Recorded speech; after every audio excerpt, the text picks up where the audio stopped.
Assalamualaikum warahmatullahi wabarakatuh. Alhamdulillah, Alhamdulillah wassalatu wassalamu ala rasulillah wa ala alihi wa ashabihi wa mawalah amma ba'd.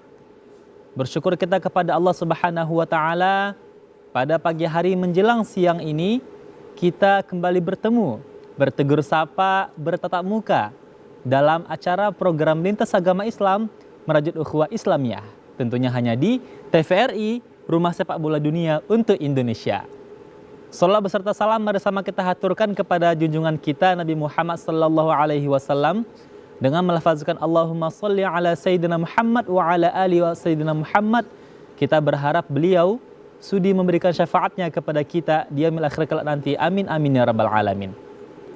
Para pemirsa TVRI dimanapun Anda berada, senang sekali pada pagi menjelang siang hari ini kita akan kembali dalam program Lintas Agama Islam untuk membahas sebuah kajian-kajian yang sangat fenomenal dan juga erat kaitannya dengan kehidupan kita sehari-hari.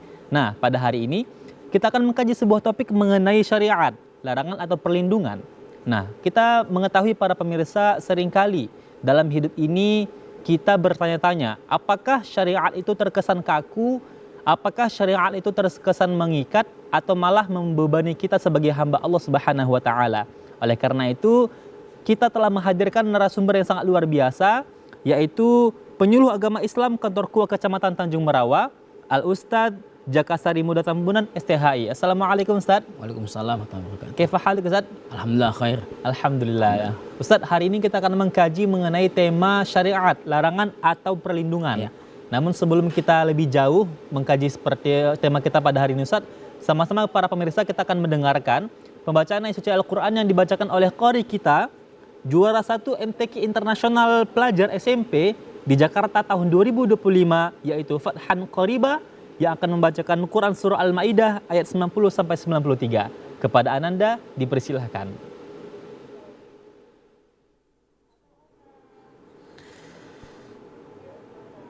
A'udzu billahi minasy syaithanir rajim.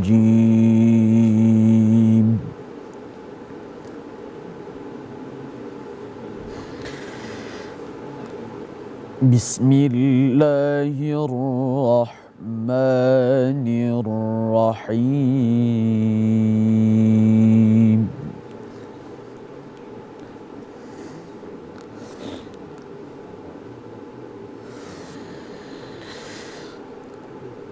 Ya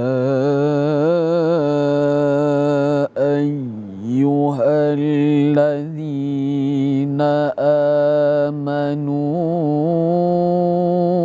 innamal khamru wal maisir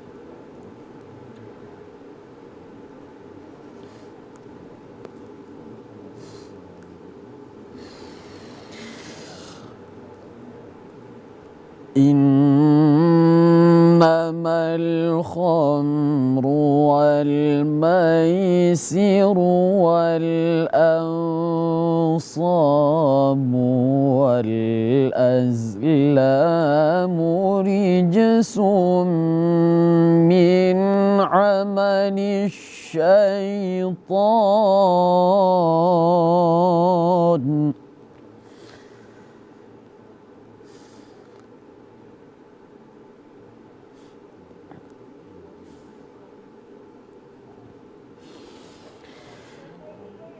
fajtanibuhu la'allakum tuflihun.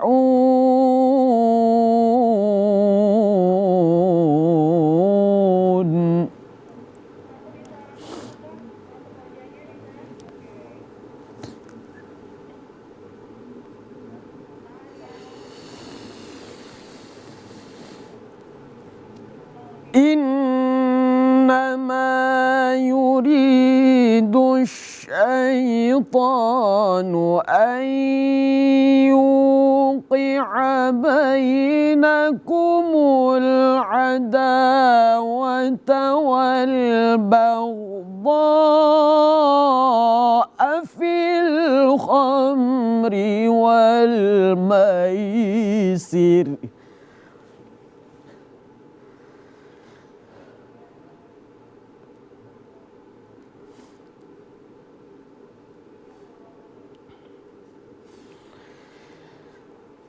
ويصدكم عن ذكر الله وعن الصلاة فهل أنتم منتهون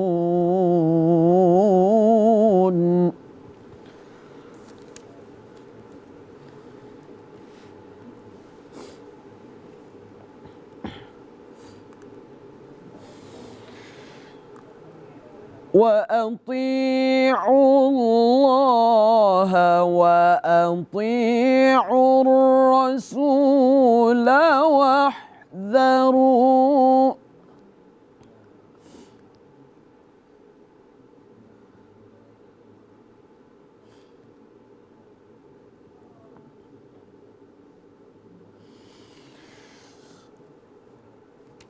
فإن توليتم فاعلموا أنما على رسولنا البلاغ المبين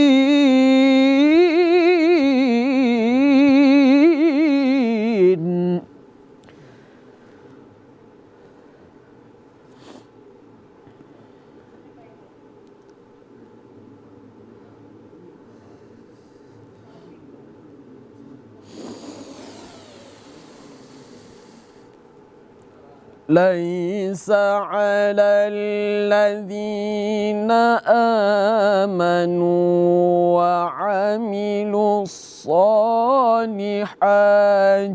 جناح فيما طعموا إذا ما اتقوا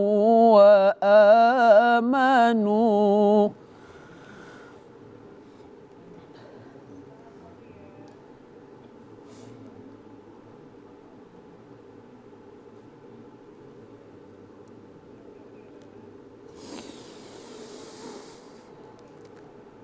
إذا ما اتقوا وآمنوا وعملوا الصالحات ثم اتقوا وآمنوا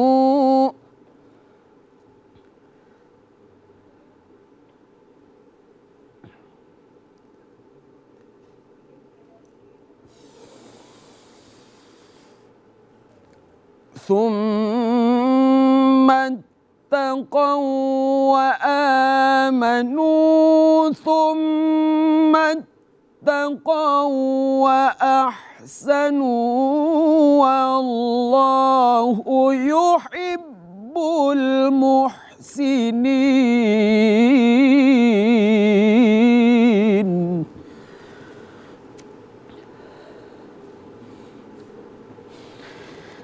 والله يحب المحسنين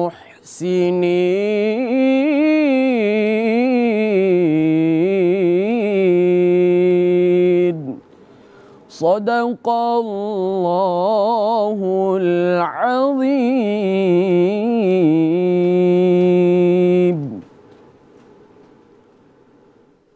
Sadaqallahul azim wa sadaqa rasuluhun nabiyul karim wa nahnu ala dzalika minasyahidin wasyakirin walhamdulillahi rabbil alamin. Para pemirsa lintas agama Islam dimanapun Anda berada, telah bersama kita perdengarkan bacaan ayat suci Al-Quran tadi. Semoga dengan membaca ayat suci Al-Quran tadi menambah keimanan kita kepada Allah Subhanahu wa taala dalam menegakkan syariat di atas muka bumi ini. Baik, Ustadz, tadi sama-sama kita telah mendengarkan ayat yang dibacakan qari kita, Ustadz. Namun sebelum jauh kita membahas mengenai itu, Ustadz, sesuai dengan tema kita pada hari ini, Ustadz, syariat, larangan atau perlindungan. Kira-kira nih, Ustadz, syariat itu apa sih, Ustadz? Baik, Assalamualaikum warahmatullahi wabarakatuh. Waalaikumsalam. Alhamdulillah wassalatu wassalamu ala rasulillah wa ala alihi wa sahbihi wa man wala. Pemirsa TVRI dimanapun berada, terutama terima kasih kepada pembawa acara. Jadi bahasa syariat ini bahasa yang sudah sangat-sangat biasa di lidah, bahkan didengar oleh masyarakat, terlebih para pengkaji ataupun anak-anak didik sekolah Islam, termasuk pesantren gitu. Bahkan kalangan masyarakat juga biasa mendengar kata-kata syariat. Jadi secara sederhana sebenarnya begini, syariat ini adalah secara umum setiap aturan, tuntunan dari Allah Subhanahu wa Ta'ala untuk pedoman hidup. Itu namanya syariat. Meliputi nanti akidah, kemudian fikih, kemudian akhlak atau larangan, perintah maupun perilaku. Walaupun nanti Islam ini kan sangat luas, luar biasa. Salah satu ulama besar lah kita kenal namanya dengan Abu Hamid Muhammad bin Ahmad Al-Ghazali atau lebih masyhur dengan nama Imam Al-Ghazali. Kelihatannya Imam Al-Ghazali menurut hemat kita itu sedikit agak mengkerucutkan kalau syariat itu dia lebih identik kepada amalia zohirnya gitu. Amalia zohir seperti sholat, zakat, pokoknya amalia zohir lah. Dia menitik beratkan ke situ. Tapi secara umum, secara definitif bahwa syariat itu adalah segenap aturan, ketentuan dari Allah Subhanahu wa Ta'ala, baik itu nanti akidah, fikih ataupun akhlak yang diturunkan untuk manusia. Nah, itulah secara gamblangnya adalah syariat. Kalau orang Arab bilang jalan itu kan syari gitu. Kalau jalan luas itu jalan raya itu namanya syari gitu. Syari kan. Kalau kita dulu belajar di DTA, gitu syari itu berarti jalan gitu. Nah, jadi ini kan syariah gitu, syariah. Kalau syari itu jalan, maka syariah ya sama sebenarnya. Adalah jalan berarti adalah yang harus dilalui. Gitu. Orang kalau dia lewat dari jalan yang memang disediakan, emang jalan yang mesti memang layaknya jalan, ya pasti selamat gitu. Dia akan selamat dan mampu melaluinya. Maka syariat itu adalah jalan, aturan, ketentuan, pedoman hidup yang diturunkan Allah Subhanahu wa Ta'ala bagi manusia. Secara sederhananya begitu. Ya. Baik, analogi yang luar biasa para pemirsa ya. Jadi memang syariat itu Ustaz seperti jalan Ustaz ya. Iya, jalan. Kalau kita berada di jalan yang lurus, maka selamat gitu Ustaz. Selamat dan sampailah kepada tujuan. Iya, gitu. betul. Tapi kalau belok-belok jalannya tabrakan Ustaz. Maka sama tadi, kalau orang berpedoman dia di jalan syariat, berarti jalannya Tuhan Allah Subhanahu wa Ta'ala, maka insya Allah sampai kepada kesempurnaan. Kesempurnaan secara perilaku, amal ibadah, dan yang terpenting kesempurnaan secara balasan yang luar biasa dari Allah Subhanahu wa Ta'ala. Surga ya Ustaz. Bahasa gamblang surga. Walaupun bukan hanya surga balasan itu kan akhir balasan gitu. Tapi ternyata ada balasan-balasan lain daripada yang orang yang mematuhi syariat itu adalah balasan hayatan thayyibah namanya. Jadi kalau dalam Quran itu ada terminologi atau istilah itu dengan hayatan thayyibah. Jadi orang yang berada di dalam syariat aturan Tuhan itu, maka jaminan pertamanya adalah hidupnya di dunia hayatan thayyibah. Rizkinya halal, rizkinya baik, kemudian bisa ada, dia bahagia dalam menjalaninya. Kemudian selain itu bahwasanya yang terpenting orang yang berada dalam syariat dan amal solehnya itu dia adalah orang yang dianugerahi oleh Tuhan qanaah. Qanaah itu memang kaji-kaji tasawuf ya. Cuman secara sederhana begini, qanaah itu begini. Kalau ada orang yang dikasih Allah kepadanya sesuatu yang tidak diharapkannya. Jadi yang dikasih Allah itu tidak sesuai dengan doanya, usahanya ataupun keinginannya, dia terima yang datang itu gitu. Dia terima yang datang itu walaupun tidak sesuai cita-cita atau keinginan secara ikhlas, itulah namanya qanaah sederhana gitu. Nah, itu kira-kira cukup begitu. Dia dengan apa yang Allah beri gitu. Merasa cukup dia. Merasa cukup dia walaupun yang datang itu tidak yang diharapkan dia selama ini. Diharapkan gaji 10 juta gitu. Rupanya yang datang penagih hutang ya. Jadi itu begitu ya. Baik. Baik Ustaz, ini memang menarik Ustaz, kita akan lebih jauh dan lebih lanjut membahas mengenai kajian ini Ustaz. Namun para pemirsa jangan kemana-mana, tetap bersama kami dalam program Lintas Agama Islam Merajut Ukhuwah Islamiyah.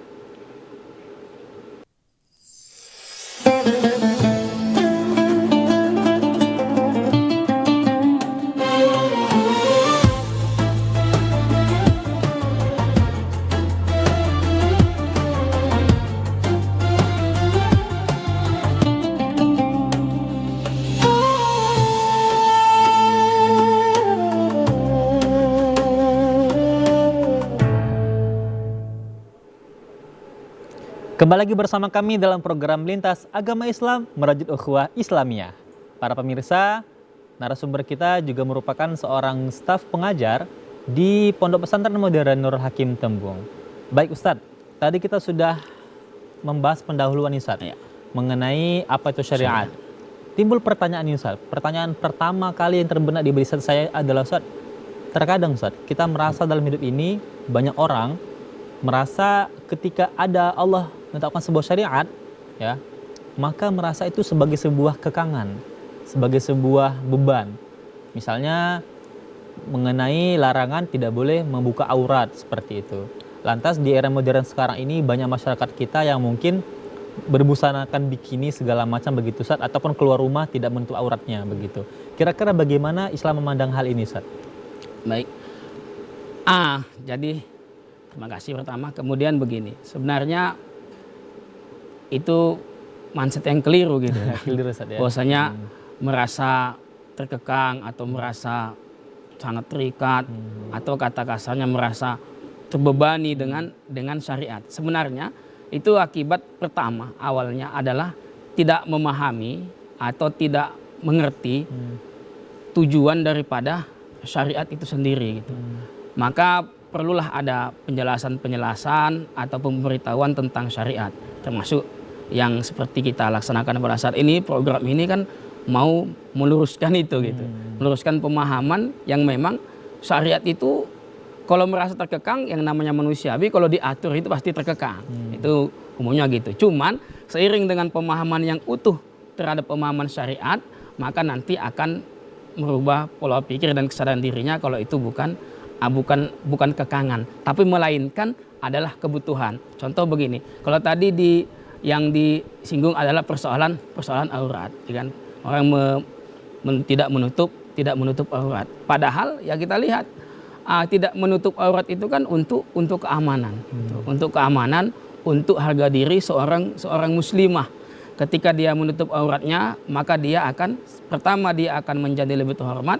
Yang kedua akan jauh dari gangguan atau tingkat pelecehan kepada dirinya. Minimal begini, dia tidak membangkitkan syahwat lelaki yang melihatnya gitu. Walaupun nanti ada juga celah, itu di daerah-daerah tertentu malah buka-buka tapi aman gitu kan. Malah ini terkadang kadang di tempat-tempat yang dia tertutup, pakaiannya rapi segala macam untuk aurat, maka terjadi perbuatan itu. Jadi ini kan Al-Quran, syariat ini tidak bicara yang minimalnya. Syariat ini biasanya bicaranya itu adalah ukuran umumnya gitu. Adalah ukuran umumnya. Orang yang menutup aurat idealnya akan terlindungi. Ini umumnya gitu. Kalau ada satu-satu nanti orang ataupun wanita lah kita bilang yang terlecehkan karena walaupun tetap menutup aurat, ini kan ceritanya minimnya gitu, cerita yang sedikitnya. Jadi sifat syariat itu ada kalanya dia adalah sifatnya itu yang umum sampaikan. Kalau orang yang menutup aurat itu selain untuk harga dirinya juga untuk supaya dia terlindungi daripada kejahatan. Minimal terlindungi dari mata laki-laki, walaupun memang kalau parasnya cantik ditutup semua juga dilihat gitu kan. Betul. Cuman setidaknya ini preventif. Betul. Ini menjadi preventif bagi seorang wanita, dari kalau contohnya adalah wanita, untuk supaya dia terlindungi dan naik martabatnya, dan dia akan lebih mahal. Perempuan yang tertutup ini akan lebih mahal. Makanya kalau orang yang berbusana seksi, dia itu zaman sekarang itu tidak terlalu digoda kali gitu, biasa aja. Tapi kalau dulu kami misalnya pulang dari pesantren itu ada anak santriwati atau santria itu berbusana muslim, rajin ke masjid, malah ini jadi target. Artinya orang tua itu bilang, ini cocok jadikan menantu yang seperti ini gitu kan. Ini cocok ini. Jadi Ustaz, saya teringat kalau berbicara mengenai aurat ini Ustaz, ada sebuah analogi dikasih ulama kita, seperti kalau kita lempar bonbon Ustaz, lempar permen, kalau permennya itu masih terbungkus rapi, maka nggak dihinggapin semut-semut gitu-gitu Ustaz. Tapi kalau terbuka, maka dia dihinggapi semut sampai nggak lagi layak dimakan gitu Ustaz. Itu sebuah perumpamaan yang bagus. Ya. Artinya memang analogi itu ya tepat, mengarah pada tepat. Kenapa? Ya kalau udah dimakan semut, ya kita pun nggak selera mengambilnya kan, gitu kan. Ya jangan, oke lah dianalogikan yang lain. Malah makanan yang lain kalau sudah terbuka kali malah bisa basi. Kalau semut ya itu masih masih sedikit agak lebih terpuji daripada lalat kan. Kalau udah lalat, apalagi lalat hijau, itu masalah itu. Itu. Ustaz, tadi kita membahas mengenai ada part innamal khamru wal maisir wal ansab wal azlamu rijsun min amali syaitani fajtanibu, Ustaz. Tertarik hati saya untuk bertanya nih, Ustaz. Kenapa instrumen-instrumen kejahatan tadi, Ustaz, al-khamr, al-maisir, al-ansab, al-azlam itu menjadi rijsun min amali syaitan, sehingga Allah bilang fajtanibu, Ustaz. Itu kira-kira bagaimana mengilhami dan memaknai frasa tersebut begitu, Ustaz? Nah, jadi begini. Artinya akal ini kan menjadi pembeda. Akal yang dianugerahkan Tuhan Allah Subhanahu wa taala kepada manusia itu adalah menjadi pembeda dia atau penyempurna dia dengan makhluk-makhluk yang lain. Maka ketika akal yang notabene ini menjadi sentral pembeda, penilai baik dan buruk, penilai layak dan tidak layak, ini dirusak ataupun tercederai dia, dan salah satu yang mencederanya itu kan homar gitu kan. Orang yang minum homar itu ya kalau udah mabuk itu harganya kan kurang dia. Harga dirinya kurang, misal dia mabuk ya di mana dia jatuh ya jatuh. Kapan dia mau marah ya dia marah. Kapan dia mau lampiaskan emosi ya emosi, karena daya otak ini terganggu. Maka nanti sama. Salah satu tujuan yang dia sifatnya doruri ya. Doruri itu atau dalam terjemah kita itu primer lah. Di dalam Islam ini adalah agama berusaha melindungi dan agama berusaha untuk menyelamatkan daripada kerusakan akal tadi. Itu bahkan itu diletakkan dari kajian usul fikih menjadi bagian daripada yang dia doruri dia. Sifatnya doruri ini adalah primer. Mesti, tidak boleh tidak, itu harus ada. Agama harus memberikan itu, melindungi itu. Karena kalau akalnya rusak, rusak semua. Dan di situ homar itu kan satu diksi ya, satu istilah. Cuman kan kiasnya kan banyak. Homar itu satu istilah. Al-Quran bilang homar. Tapi zaman sekarang ya enggak, homar itu banyak cabangnya gitu. Jenisnya ada nanti namanya nabiz. Ya.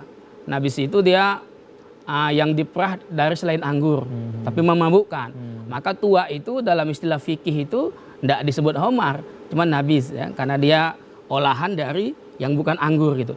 Tapi secara kias dari akibat itu semua, maka ulama-ulama fikih itu menjelaskan bahwa homar itu enggak cukup hanya minuman itu. Kalau sekarang yang namanya homar itu ya enggak hanya minum. Bisa di sabu-sabu, bisa jadi narkotika gitu kan. Pokoknya narkoba lah. Narkoba itu juga bagian daripada homar. Kenapa? Karena memang pengkonsumsinya itu sama-sama akan terusakkan akalnya dengan itu. Itu. Skala kecil nih, Ustaz. Mungkin kita juga lihat banyaknya fenomena anak-anak kita generasi sekarang nih, Ustaz, yang suka ngelem ataupun juga itu kan juga termasuk khamar berarti, Ustaz ya? Karena memabukkan, Ustaz ya. Ya, karena setiap homar itu adalah, setiap yang memabukkan adalah homar kan, kan? Karena kaitannya gitu. Kata Nabi kan setiap yang memabukkan itu dalam istilah setiap memabukkan adalah homar dan setiap homar adalah haram. Ya kalau dia dengan maafnya tadi adalah ngelem gitu, itu kan ada adjektif yang dia hisap hingga dia play mabuk ya termasuk. Dan memang dari kalau kita baca-baca di yang termasuk dalam bagian daripada apa kan itu juga adalah yang memabukkan adalah termasuk lem tadi. Kata orang lem kambing karena agamanya kambing kan. Mungkin kalau lembu ya lem lembu gitu. Hanya kambing lem kambing. Menarik lagi nih, Ustaz. Kemudian pada ayat berikutnya, Ustaz, ada frasa innama yuridu syaitanu ayyuqi'a bainakumul adawata wal baghdha'a. Dampaknya itu Allah relevansikan kepada al-adawah wal baghdha, Ustaz. Itu kira-kira bagaimana memahaminya, Ustaz? Iya, sangat-sangat relevan. Sangat-sangat pas secara ayat itu berbicara seperti itu. Karena memang faktanya orang itu sanggup membunuh kan karena narkoba. Orang sanggup mencuri karena narkoba. Betul. Orang sanggup membegal karena narkoba, ya kan? Bahkan kalau para narapidana itu bukan narapidana sih, para yang ditangkap ataupun terkait kriminal itu ya dites urin atau segala macam ya. Ada. Rata-rata kita saksikan ya, kita lihat di mayoritas gitu. Mayoritas itu adalah tes urinnya adalah narkoba positif begitu kan. Ya karena itu tadi memang benar pangkalan dari akal yang rusak, maka akal yang rusak itu akan kosong isinya dan kosong dari dan nggak mau nerima lagi ajaran agama ataupun wejangan-wejangan. Makanya terjadilah perbuatan-perbuatan yang adawah tadi, permusuhan. Ya kalau sudah, ya kan tidak mungkin sama-sama kena narkoba, kamu sama-sama ngisap narkoba, ayo baca Yasin, kan tidak mungkin ya kan. Pastilah buat jahat gitu. Nah, pastilah buat jahat, karena memang sudah akal yang tidak bagus lah, tidak baik gitu. Tidak sesuai akal yang normal gitu. Makanya ukuran itu sangat-sangat tegas. Innama kan, innamal khomru. Maka innama itu kan dalam bahasa Arab itu kan hasar dia. Innama itu gabungan dari inna dan ma sebenarnya. Inna itu taukid, ma itu artinya hasar, membatasi. Makanya innama itu kalau dulu terjemah di pesantren itu terjemah anak-anak lah, hanya saja. Hanya saja. Ya, artinya hanya saja itu ya memang itulah dia kalimat yang paling ideal, walaupun terjemah sekarang nggak lucu gitu kan. Karena dia taukid, penguatan digabung dengan pembatasan. Innama. Maka dalam kajian nahu, innama itu bisa masuk kepada fiil. Ya, bisa masuk kepada fiil. Kalau inna kan nggak bisa masuk kepada isim. Ya nggak bisa masuk kepada fiil gitu kan. Kalau innama kan bisa saja. Menarik juga Ustaz. Satu lagi kajian ayat ini Ustaz. Di ujung ayatnya Allah bilang juga Ustaz, fajtanibuhu la'alakum tuflihun. Apakah memang dengan menjauhi itu menjadi karakteristik orang yang falih Ustaz, yang beruntung? Ya. Secara iman, secara keyakinan kita pribadi ya. Dan secara kebenaran penelitian pun, secara kebenaran dan tujuan syariat iya gitu. Karena rusaknya akal itu adalah merusak segalanya. Maka kalau orang jaga akalnya dengan baik, jaga pikirannya dengan baik, maka insya Allah akan melahirkan mental yang baik. Mental yang baik itu ya akan melahirkan perbuatan-perbuatan yang baik. Kalau sudah perbuatan-perbuatan baik itu yang lahir atau yang tercipta atau teramalkan dari dalam dirinya, dalam kehidupan sehari-hari, maka otomatis dia akan menjadi orang yang muflihun, orang yang beruntung. Beruntung, ya, karena memang begitu dia udah sholatnya baik, kemudian akhlaknya baik, sekolahnya baik, belajarnya baik, maka insya Allah dia akan menjadi orang beruntung. Nah, itu jaminannya begitu. Berarti memang Ustaz, Islam itu betul-betul memperhatikan kewarasan akal kita, berarti Ustaz ya? Iya. Karena juga Ustaz, kalau kita kaji-kaji lagi nih Ustaz, Allah ngasih wahyu kepada Nabi Muhammad melalui akal gitu Ustaz ya, dan juga hati beliau, sehingga memang bagaimana hidayah Allah itu mau datang kepada kita ya, Ustaz, kalau misalnya kita nggak dalam kondisi yang waras gitu ya Ustaz ya. Iya. Walaupun memang begini, mohon maaf, walaupun memang hidayah ini kan agak kurang berhubungan lah dengan akal gitu kan, karena memang hidayah ini sendiri kan asli memang dari Allah Subhanahu Wa Taala, anugerah dari Allah Subhanahu Wa Taala, walaupun kita dituntut untuk mencari hidayah. Tidak sedikit orang yang dapat hidayah kebaikan dari kepintarannya gitu kan. Tapi pada dasarnya tapi ada juga yang dia walaupun pintar tapi tidak sampai kepadanya hidayah. Contoh begini, dalam ayat yang populer itu kan innaka la tahdi man ahbabta walakin Allah yahdi may yasha. Itu dikaitkan dengan kasusnya Abu Thalib ya kan. Kemudian kata Allah, sesungguhnya innaka la tahdi man ahbabta, kamu Muhammad tidak bisa memberikan hidayah kepada orang yang kau cintai gitu. Artinya kita sangat-sangat meyakini Abu Thalib itu pendukung Nabi, Abu Thalib itu orang yang cerdas, keluarga terhormat, keturunan terhormat, keturunan hebat, tapi kan tidak bersahadat gitu, tidak bersahadat dalam hal itu.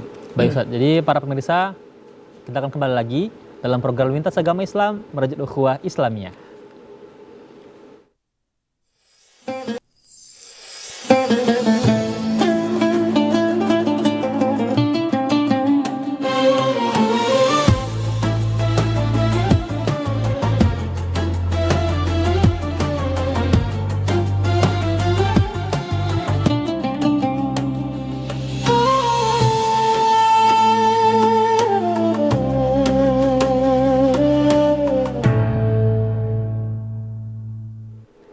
Kembali lagi bersama kami dalam program Lintas Agama Islam Merajut Ukhuwah Islamiyah. Ustadz, tadi kita sudah membahas mengenai bagaimana syariat itu dan juga bagaimana Al-Quran berbicara mengenai syariat Ustadz. Nah, lebih jauh lagi Ustadz, aplikatifnya adalah ketika kita melihat begitu banyak fenomena-fenomena di negara kita Ustadz. Begitu banyak orang-orang membuat sesuatu hal, perilaku-perilaku yang secara syariat itu melanggar, tetapi mereka malah memviralkannya Ustadz. Itu bagaimana kira-kira Islam memandang ini dan bagaimana caranya Ustadz agar bisa kita membentengi diri dan juga bisa mencegahnya begitu Ustadz? Baik, ya. terkait persoalan pelanggaran-pelanggaran norma, ya, pelanggaran-pelanggaran norma asusila, kemudian pelanggaran-pelanggaran hukum yang terjadi di tengah-tengah masyarakat yang sebenarnya tidak lagi menjadi tersembunyi gitu kan, karena zaman-zaman sekarang ini zaman yang dia semuanya bisa dilihat, bisa ditonton, bisa diputar ulang, dan bisa juga disebarkan kemana-mana. Apalagi dengan adanya AI ini kan, yang bisa membuat seakan-akan asli yang pada dasarnya dia tidak asli. Maka sebenarnya tadi kalau kita kembali kepada maqasidus syariah, pada dasarnya itu kan ada yang dijamin. Tujuan syariat itu kan adalah menciptakan maslahah, menolak kerusakan, dan menciptakan perlindungan serta kebahagiaan bagi penganutnya. Itu ini secara umum itu. Semua kaidah awal di usul fikih itu dia. Syariat itu tujuannya adalah untuk menimbulkan maslahah kepada manusia. Maka dari situ ulama-ulama merumuskan kalau maqasidus syariah itu ada yang sifatnya daruri atau primer. Di situ ada penjagaan agama, makanya ada nanti syariat jihad. Kalau ada orang yang mengganggu agama atau mengajak untuk keluar dari agama gitu, itu kan harus dilawan. Bahkan itu bisa diproses secara hukum gitu kan. Kemudian ada namanya hibdul akal, menjaga akal seperti yang telah kita bahas atau kita sampaikan di statement yang sudah lewat tadi gitu, betapa pentingnya. Kemudian hibdul mal, menjaga harta, atau hibdul nasl, hibdul airut, menjaga keturunan. Makanya zina itu tidak boleh. Kemudian diaturlah sebagaimana tata cara pernikahan yang mapan dan layak gitu. Maka yang kedua ada istilahnya nanti hajiah. Hajiah ini kalau secara terjemah ekonomi itu sekunder ya. Jadi ada kebutuhan primer yang difasilitasi agama, yang diselamatkan agama, yang 5 tadi, ada namanya hajiah. Hajiah ini adalah agama itu pada dasarnya tidak mau menyusahkan. Yang dianggap beban oleh penganut agama, yang dianggap beban oleh kita manusia ini, itu sama agama dipermudah. Contohnya ketika orang merasa terbebani dengan menutup aurat, ternyata orang yang berobat, orang yang sakit, orang yang sudah jompo itu malah tidak dianggap bermasalah kalau membuka aurat. Bahkan mohon maafnya kalau dia sudah mulai pikun, bahkan dimaklumi itu tidak menutup aurat. Begitu juga secara ekonomi, jual beli zaman sekarang ini. Kalau dulu jual beli itu langsung, sekarang ini online, dan online itu juga dibenarkan oleh agama, walaupun jual beli online itu masih dalam ranah khilafiyah. Sebagian kecil ulama kita mengatakan tidak boleh, tapi kan pada dasarnya itu sudah berjalan. Makanya mencabut atau menghilangkan beban. Maka ada sampai nanti pada dasarnya kalau manusia itu merasa dia butuh ataupun dia dalam keadaan hajat atau darurat, bahkan dia bisa mengkonsumsi ataupun melakukan yang haram menjadi dibolehkan.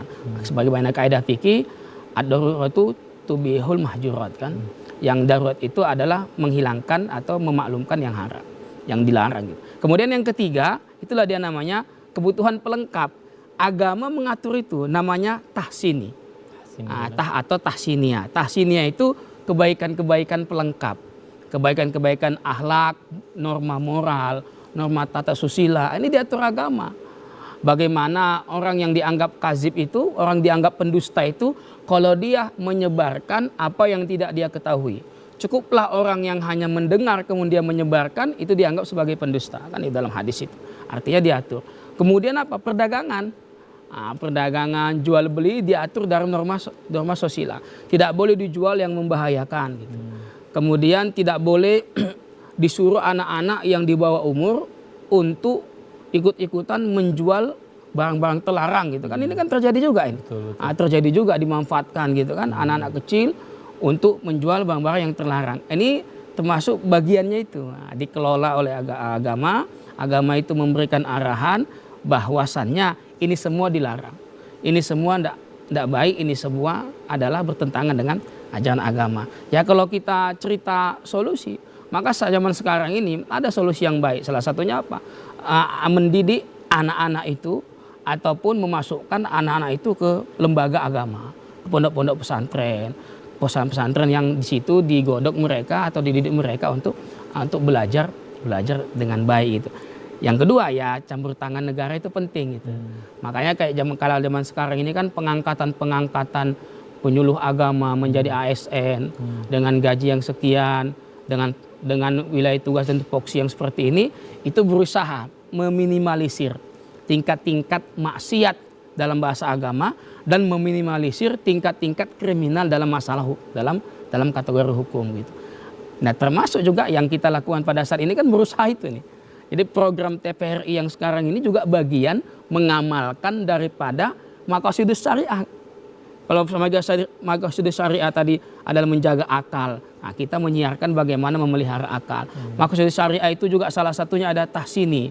Di program ini kita sampaikan bahwasannya agama itu tidak hanya mengatur kebutuhan primer bagi umatnya, juga agama itu mengatur keindahan-keindahan. Bagaimana berbusana. Orang boleh saja sholat itu pakai baju pendek, ya kan? Orang boleh saja sholat itu bajunya sampai sini gitu. Yang penting pusat dan sampai lewat lututnya tutup. Cuman kan tidak indah gitu. Jadi ternyata agama itu tidak medok hanya di persoalan boleh atau tidak boleh, tapi jauh menelusur lagi persoalan akhlak tadi. Termasuk tadi akhlak dalam berpakaian, akhlak jual beli. Akhlak jual beli itu kan luar biasa. Kan nggak boleh kita membeli yang sudah ditawar orang. Misalnya Bang Fahmi sudah nawar gitu kan, ini kan. Ini belum cocok ini karena memang nggak cocok karena kurang duit, kita pun nggak tahu kan. Cuman langsung kita tawar juga yang sama, kan nggak boleh juga. Atau meminang orang yang sudah dipinang gitu kan. Orang yang udah dipinang laki-laki lain kita pinang gitu kan, nggak masalah juga itu. Itu kan nggak boleh juga. Itu ada tahsini dia. Ada etika-etika yang harus ditegakkan. Kalau dilanggar ya konsekuensinya hukum lah. Ya kalau hukum secara hukum negara saya kurang paham lah, tapi kalau hukum Islam ya bisa jadi haram dan berdosa dia. Dan itu dapat sanksi gitu kalau melanggar etika yang seperti itu. Dan artinya agama ini sangat-sangat komprehensif dalam mengarahkan ataupun memfasilitasi ajaran yang sempurna untuk diamalkan, dan kalau itu diamalkan maka insya Allah akan menjadi insan yang paripurna, insan yang baik. Sangat lengkap ya para pemirsa ya. Jadi memang Ustaz, sangat menarik Ustaz ya. Islam mengatur norma, Islam mengatur etika, dan Islam mengatur hukum, begitu ya Ustaz. Dan mungkin Ustaz, follow up questionnya Ustaz adalah ketika berbagai macam problem tadi dihadapkan kepada generasi muda kita. Tadi Ustaz menyampaikan bahwasanya salah satu upayanya adalah dengan memasukkan kepada lembaga-lembaga agama ataupun juga pondok pesantren begitu Ustaz. Namun terkadang dalam beberapa kasus kita juga melihat begitu banyak problematika juga di sana begitu Ustaz. Itu bagaimana yang mana pada akhirnya Ustaz itu membuat masyarakat kita memiliki asumsi negatif begitu Ustaz. Bagaimana kira-kira kita menjadi insan yang adil dalam menghadapi situasi seperti ini gitu Ustaz? Itu tadi begini. Maka lagi-lagi kan kasus kejahatan itu walaupun dia minimal, tapi efeknya maksimal gitu. Makanya sampai ada istilah dalam peribahasa kita itu kan, kebaikan hujan setahun itu, panas setahun bisa basah karena hujan hanya 1 menit atau 1 hari. Artinya kebaikan yang dibangun selama ini beribu-ribu kebaikan bisa luntur karena dengan satu kali yang tidak baik gitu. Jadi terkait sama dengan tadi yang dibangun, memang benar gitu. Terjadi ketidakbaikan mungkin di lembaga pendidikan, tapi setidaknya itu kan hanya minimalnya. Pada dasarnya setiap lembaga pendidikan keagamaan, contohnya pondok pesantren gitu. Seperti kita sendiri mendidik di pesantren Nurul Hakim itu, kita setiap saat itu yang dipelajari ya kitab kuning, bahasa Arab, fikih, tauhid, akidah, akhlak juga, bahkan tasawuf juga kadang disampaikan. Itulah dia. Dan satu lagi yang terakhir yang penting itu bahwasanya kesadaran orang tua itu kan terkadang dia kurang gitu. Mana anak-anak yang pintar itu kan maksudnya kan ke sekolah-sekolah yang ini gitu. Elit. Elit ya kan. Yang tiba-tiba anak-anak yang nggak bisa diatur, yang payah itu. Dia sendiri bingung ngaturnya gitu. Dia sendiri bingung ngaturnya. Dilepas gitu saja. Iya, dilepas. Udahlah sana aja pesantren aja. Kau payah nangkep, kau payah diatur kau. Udah sana apa. Tambahinnya pula kan kau payah diatur kau. Mirip pula sama bapak muda sana kan. Malah dibawa ke pesantren terakhir itu. Pesantren itu nerima getahnya. Itu minimalnya. Maksimalnya ya saya pribadi bisa di sini mungkin dapat rezeki ini kan juga karena pesantren itu. Pesantren yang mendidik kita menjadi orang yang seperti ini. Berarti pada akhirnya Ustaz, saya menyimpulkan Ustaz, ada sebuah analogi sama seperti pisau berarti Ustaz ya. Iya. Kita harus bisa bijaksana dalam menempatkan pisau. Pisau itu bisa jadi bagus kalau kita buat masak gitu ya Ustaz. Bisa jadi buruk kalau kita gunakan untuk membunuh orang begitu ya Ustaz. Jadi memang dalam menerapkan syariat ini ya para pemirsa kita memang harus adil gitu ya Ustaz, bijaksana, adil dan tepat pada sasarannya gitu ya Ustaz ya. Iya. Karena pisau, alat apapun tidak punya pikiran. Yang punya pikiran Manusia. itu adalah manusia. Sama dengan teknologi kan, tidak punya pikiran. Kalau kita daftar sesuatu apapun, syaratnya 25 tahun, ya ketika usia kita kurang nggak bisa gitu. Jadi saat itu. Baik Ustaz. Nah Ustaz, jadi memang Ustaz, kalau kita sudah membahas panjang mengenai syariat nih Ustaz, kita akan sambung lagi para pemirsa dengan pembahasan kita pada segmen berikutnya. Jangan kemana-mana, tetap bersama kami dalam program Lintas Agama Islam Merajut Ukhuwah Islamiyah.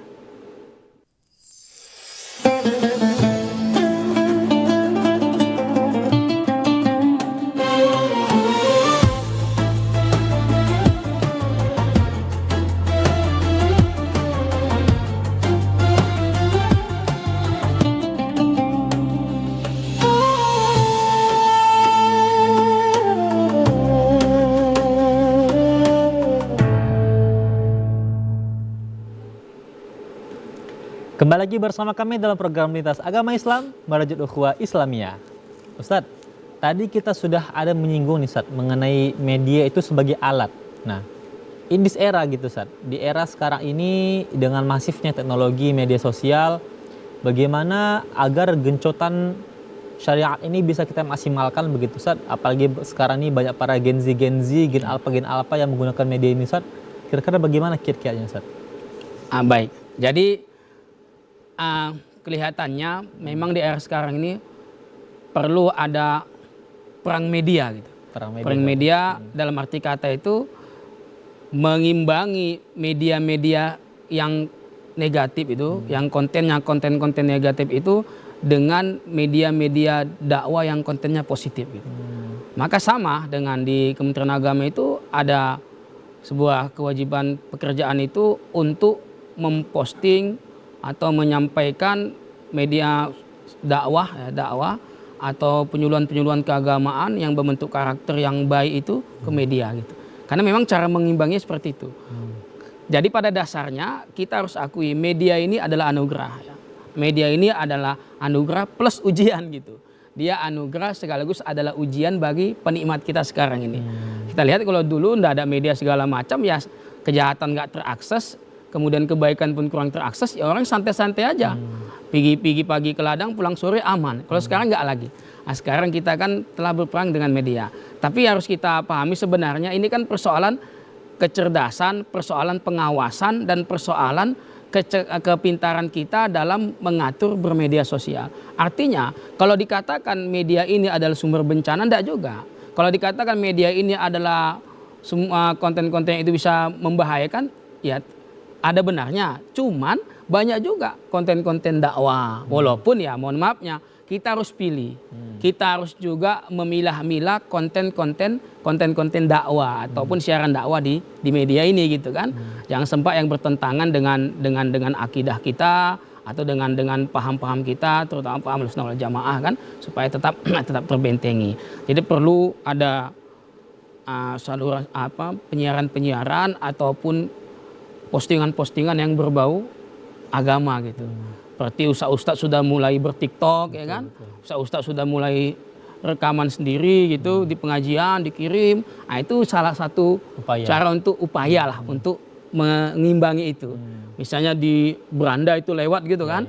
Lewat misalnya apalah promosi-promosi yang nggak senonoh gitu misalnya. Ya, nanti kan di beranda juga semakin banyak disebar itu media dakwah gitu saja lewat juga ada kan, ini haram gitu. Nanti silakan beli ini, nanti jangan beli yang seperti ini kan berimbang dia. Jadi itu tapi sering di skip Ustaz. Itu dia, itu masalahnya.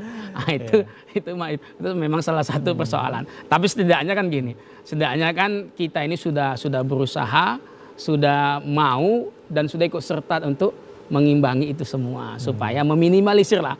Kalau menghentikan tidak. Jadi kemaksiatan itu ya ibarat kata Roma Irama kan, sepanjang sejarah manusia kejahatan nggak pernah sirna kan, setan nggak akan musnah sehingga kiamat dunia kan, itu lagunya. Ya memang begitulah, sampai kapanpun ada setan. Setan itu artinya sederhana, Bang Fahmi. Setan itu artinya jauh. Setan itu pada dasarnya sederhana, artinya jauh. Kenapa setan dibilang jauh? Karena kerjaan si setan itu menjauhkan orang dari kebaikan. Itu dia. Maka setan itu artinya jauh. Tapi jangan bilang yang menjauh-jauh itu setan. Enggak, ini persoalannya. Setan itu pada dasarnya artinya adalah jauh. Kenapa? Karena memang kerjanya si setan menjauhkan orang dari kebaikan. Sama kayak tadi, adawah kan. Orang baik-baik, bagus-bagus, orang damai-damai, orang aman-aman, ditimbulkannya adawah. Kalau udah adawah terjadi kan jauh. Betul. Jauh dah. Lebih gampang kita merusak daripada membangun satu ukhuwah gitu. Jadi kalau saya sih kita harus mengimbangi itu semua. Baik. Kita tidak bisa ingkari ini adalah anugerah ataupun masanya seperti itu, tapi kita tetap menikmati itu semua dan kita berusaha untuk mengimbangi dengan konten-konten positif, siaran-siaran rohani dakwah, supaya insya Allah mudah-mudahan yang negatif ini akan tersingkir dari semua, akan meredah lah, minimal dia akan meredah. Baik, Ustadz, kita sudah sampai akhir acara nih, Ustadz. Kira-kira apa pesan dan juga nasihat-nasihat yang bisa disampaikan kepada para generasi muda kita sekarang ini, Ustadz, yang menonton di luar sana, Ustadz, mengenai bagaimana menerapkan syariat di era sekarang ini gitu, Ustadz? Baik. Jadi yang pertama dari alhamdulillah kita sudah sampai di akhir acara ini kan. Jadi kalau yang pertama itu kita sampaikan adalah jangan pernah berpikir atau jangan pernah beranggapan kalau syariat itu adalah menyusahkan. Syariat yang didatangkan Allah Subhanahu wa taala kepada kita adalah tujuannya untuk membuat kita menjadi mulia, membuat kita menjadi baik. Aturan-aturan tegas kepada tingkat kejahatan ataupun ganjaran yang dijanjikan Quran dan Sunnah itu tujuannya adalah sebagai preventif supaya kita jangan melakukan perbuatan-perbuatan yang tidak baik atau melanggar aturan, terutama melanggar norma hukum kan, pasti ada sanksi dunia. Kemudian yang kedua, generasi muda sekarang pada dasarnya kan pada dasarnya orang yang lahir itu kan baik. Ini kan fitrah. Pada dasarnya orang yang lahir itu adalah baik. Maka yang buat baik itu apa? Bisa jadi kedua orang tuanya. Yang kedua adalah nanti adalah masalah lingkungan. Maka pesan kita kepada anak-anak remaja semua, anak-anak kami yang di bawah umur ataupun sudah meranjak dewasa itu adalah pertama jaga pergaulan. Kemudian yang kedua rajin berkumpul dengan orang-orang yang di atasnya secara ilmu. Kalau masalah kata Nabi kan kalau milih kawan, kalau masalah harta pilih ke bawah. Jangan pilih yang kaya gitu. Karena kita akan kecewa dengan keadaan miskin kita. Tapi kalau persoalan ilmu kata para ulama, pilihlah orang yang lebih pintar, pilihlah orang yang lebih soleh sebagai kawan kita supaya kita tersinari dan tercerahi dengan itu. Yang ketiga ya patuhi nasihat orang tua, jangan tinggalkan sholat. Dan rajinlah buka-buka konten agama, jangan hanya konten yang negatif. Kemudian berusaha untuk melaksanakan ajaran agama dan menyadari kalau itu adalah kebutuhan kita, bukan sebuah beban berat bagi kita. Saya rasa itu aja. Luar biasa, Ustaz, ya. Nah, baik para pemirsa, alhamdulillah sudah sama-sama kita dengarkan pemaparan yang luar biasa mengenai syariat dan juga bagaimana kita menerapkannya di era sekarang ini. Dan telah sampailah kita pada akhir acara. Saya Muhammad Khairul Fahmi pamit undur diri. Dan sampai jumpa pada program Lintas Agama Islam berikutnya. Jangan tetap hanya di TVRI, Rumah Sepak Bola Dunia untuk Indonesia. Wassalamualaikum warahmatullahi wabarakatuh. Waalaikumsalam. Syukur, Ustaz.